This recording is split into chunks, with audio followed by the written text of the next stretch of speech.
சபாநாயகருடைய செயல்பாடு சரியில்லை.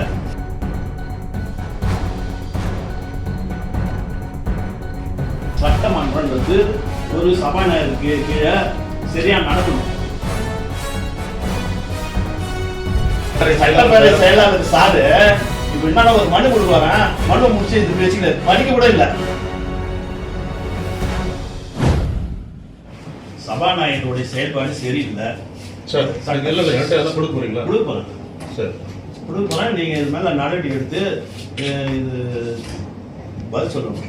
சரி, அதை படிச்சு பார்த்துக்கோங்க. சரி, படிக்க. சட்டமன்றம்ன்றது ஒரு சபாநாயகருக்கு கீழே சரியா நடக்கணும். இங்க கட்சி அலுவலமா நடக்கிறதுனால பல தவறுகள் நடக்குது. அதுக்கு சட்டமன்றத்துல சட்டமன்ற உறுப்பினர்லாம் தனித்தனியா பிரிஞ்சு அவங்க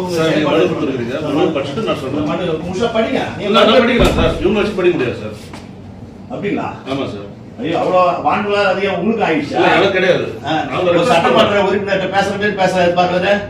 ஒரு சட்டமன்ற உறுப்பினர் ஒரு மனு கொடுக்க வந்துடும், ஒரு ஒரு ஆளுங்கட்சி மெம்பர் பேர் பேசுறாரு, ஒரு சட்டமன்ற செயலாளர் பேர் பேசுறாரு. சட்டப்பேரவை செயலாளர் சாரு இப்ப என்ன ஒரு மனு கொடுக்குவாங்க, மனு முடிச்சு இது வச்சுக்கிறாரு, படிக்க கூட இல்ல, வச்சுக்கிறாரு. இது பாருங்க.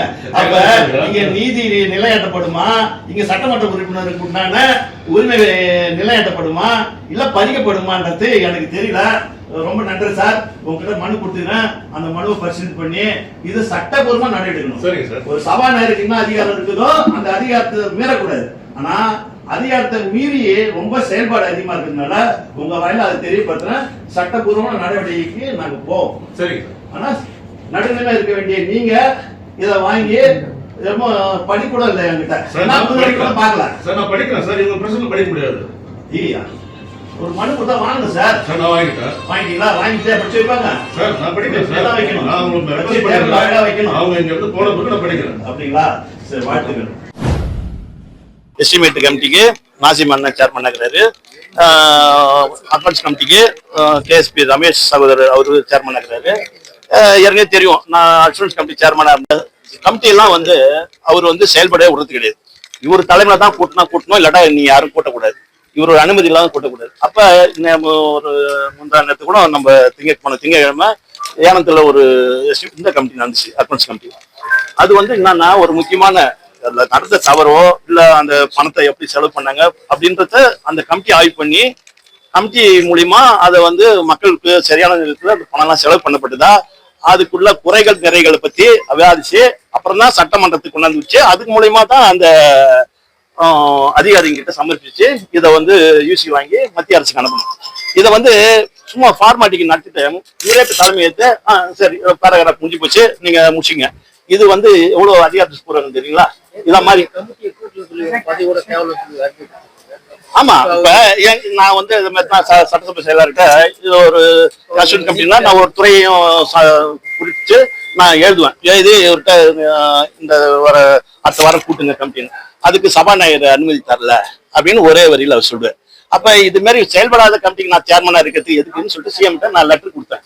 லெட்டர் கொடுத்துட்டு அதை பத்தி இது பண்ணேன். உடனே நான் லெட்டர் கொடுத்தேன்றதுக்கோசம் எந்த ஒரு முன்னறிவிப்பும் இல்லாம எனக்கு எந்த ஒரு நோட்டீஸும் வழங்காம உடனே ஒன்னு பதவி நீக்காச்சு, வேற ஆளு போட்டாச்சு அப்படின்னு எனக்கு கூட அனுப்பல, வேற சேர்மனை போட்டு அது காப்பி எனக்கு அனுப்புறாங்க. உங்க பதவி நீக்கிட்டன்னு கூட எனக்கு சொல்லல, அதே நோட்டீஸ் அடிச்சு விளக்கல. இந்த மாதிரி அதிகார துஷ்பிரயோகம். அதே மாதிரி அரசு விழாக்கள் அதுல பேரே போடாட்டாலும் பொது உக்காந்துக்கிறாரு, பேர் போட சொல்லி வலியுறுத்துறாரு. மந்திரிகளுக்கும் சிஎம்முக்கு உண்டான மரியாதையை இவருப்போ உட்காந்து குறைக்கிறார். சார் நம்ம என்னன்னா, நீங்க ஒரு சுயேட்சான்னு என்ன நினைக்க கூடாது. நான் உங்கள ஒரு ஆளு, மக்கள்ல ஒரு ஆளு. அப்பதான் யார் தான் அப்ப முடிவு பண்றது, யார் தான் கேட்கறது? அப்ப மக்களுக்கான பிரச்சனை, ஒரு சட்டமன்ற உறுப்பினர்கள் பிரச்சனை, இந்த மாநிலத்துக்கு உண்டான பிரச்சனை, இதைதான் நான் சொல்ல வரேன். தவிர எனக்கான பிரச்சனை நான் வரல. நான் இதெல்லாம் கேட்டனால தான் என்ன நீக்கினாங்கன்றதுக்கு இதுக்கும் காரணம் இருக்குது. நான் இவர் நீக்கிட்டாருன்னு சொல்லிட்டு இது பண்ணல. நான் எப்பயோ இதெல்லாம் தீர்மானத்துக்கு கொண்டாந்து நேரங்காலம் இப்ப பாக்குறீங்க சார். சட்டபூர்வமான கொடுத்துக்கிறேன் நான். இதுல பாத்தீங்கன்னா அத்தியாயம் 18 விதி எண் 253 படி 1966 1963 ஆக்ட் படி இதெல்லாம் இது வந்து நடவடிக்கை எடுத்தே ஆகணும். கூட்டுங்க, உங்களுக்கு அதிகாரம் இருக்குதுனாக்கா உங்களுக்கு ஆதரவு இருக்குங்க. இன்னைக்கு பாக்குறீங்க பேப்பர்லாம், நீங்க தான் சகோதரர்லாம் நிறைய இந்த ஆட்சியுடைய திறத்தன்மை சரியில்லை அப்படி இப்படின்ற. நான் என்னன்னா முதல்ல சபாநாயகருக்கு அவர் பேர்ல நம்பிக்கை இருக்குதா இங்க இருக்கிற சட்டமன்ற உறுப்பினர்களுக்கு, அதுதான் நான் வலியுறுத்தேன். இப்ப இன்னைக்கு நான் என்ன சொல்றேன், கூட்டி நிறுவீங்க, அப்பதானே நான் நம்ப முடியும் உங்களுக்கு ஆதரவு இருக்குது இவ்வளவு சட்டமன்ற. இன்னைக்கு பாத்தீங்கன்னா அவர் கட்சியோடைய சட்டமன்ற உறுப்பினர்கள் தனியா பிரிஞ்சு ஒரு 6-7 பேர் போறாங்க, இன்னொரு எத்தனை பேர் போறாங்கன்றது தெரியல. இருக்கலாம். நீங்க வந்து ஒரு சட்டப்பேரவை தலைவர், சட்டமன்ற உறுப்பினருக்கு தலைவரா நீ அறிவிச்சுக்கிறாங்க உங்களை. நீங்க வந்து எந்த குறையா இருந்தாலும் சட்டமன்ற உறுப்பினர்களை கூட்டு உங்களுக்கு ஏன் இந்த பிரச்சனை வெளியில பேசிக்கிறீங்க, ஏதா இருந்தாலும் உள்ள வந்து பேசுங்க, இல்லை உங்க கட்சி தலைமை பேசுங்க, இதை வெளியில சொல்லாதீங்கன்னு சொல்றதுக்கு யாருக்கு உரிமை உண்டு? அந்த உரிமையெல்லாம் எடுத்து செய்யாத துணை சபாநாயகர் இல்லைங்க இந்த ஆர்டிகல்ல சொல்லிக்குது. அதாவது என்ன சொல்லிக்கிறேன்னா, புதுச்சேரி மாநில சட்டமன்ற சபாநாயகர் நீக்குவதற்கு தீர்மானத்தை நகர்த்துவதற்கான இந்த அறிவிப்பு உங்கள் பதிப்பு அறிவித்து சபாநாயகர் மற்றும் துணை சபாநாயகர் நீக்குவதற்கான தீர்மானம், அந்த தீர்மானத்துடைய நகல். அதாவது அதாவது நம்ம யார சொல்றோம், மேல என்ன சொல்றோம், சட்டமன்ற சபாநாயகர் நீக்குவதற்கான இந்த ஆர்டிகல்ல இவங்க எல்லாம் நீக்கிறதுக்கு உண்டான அந்த சட்டம் இது. அந்த சட்டத்தை குறிப்பிட்டு காட்டுறோம்.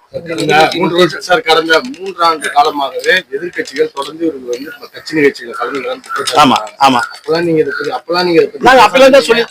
நீங்க சொல்ல இப்ப இல்ல சார், நான் வந்து இதெல்லாம் சுட்டி காட்டி நிறைய தடவை சொல்றேன். அத வந்து சபாநாயகரை பத்தி தான் சொல்றேன். நான் சபாநாயகர் சட்டமன்றத்திலேயே நான் வந்து அதிகமா சபாநாயகர் செயல்பாடு சரியில்லைன்னு தான் சொல்லிக்கிறேன். நீங்க வந்து பதில வாங்கி கொடுக்க மாட்டீங்க, சட்டமன்றத்தையே வந்து முடக்குறீங்க, எங்களுடைய உரிமை பறிக்க வெளிநடப்பெல்லாம் பண்ணிக்கிறேன் நான். சார் நீங்க வந்து நான் தனியாள் மக்களால் தேர்ந்தெடுத்த உறுப்பினர், ஒரு எதிர்கட்சி இருக்கிறாங்க, அவங்க செயல்பாடு நீங்க அவங்க கிட்ட கேட்க வேண்டிய கேள்வி இது. அதாவது நான் ஆதரவு அவங்களுக்கு கொடுக்க ரெடி ஆகுறேன். அதாவது இந்த மாதிரி மக்கள் பிரச்சனையை தீர்க்கறதுக்கு நான் ரெடி ஆகுறேன். சட்டமன்ற உறுப்பினருக்கு ஒரு சேரணும்ன்றத என்னுடைய கருத்து. ஏன்னா இப்போ போன வாரம் கூட முன்னாள் சிஎம் அவர்கள் ஒரு அறிக்கை கொடுத்துக்கிறாரு, இந்த எதிர்கட்சி சார்பா நாங்க நம்பிக்கையில்லா தீர்மானம் கொண்டாடுறோம். நான் என்ன, நீங்க நம்பிக்கையில்லா தீர்மானம் கொண்டாடுறீங்களோ இல்லையோ அது அப்புறம் வச்சுங்க.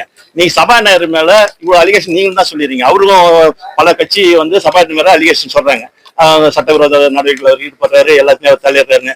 அப்ப நான் கொடுத்த இந்த தீர்மானத்துக்கு நீங்க ஆதரவு அளிக்காட்டாலும் நீங்க கொண்டாதான் நான் ஆதரவு அளிக்க நான் தயாராகிறேன்.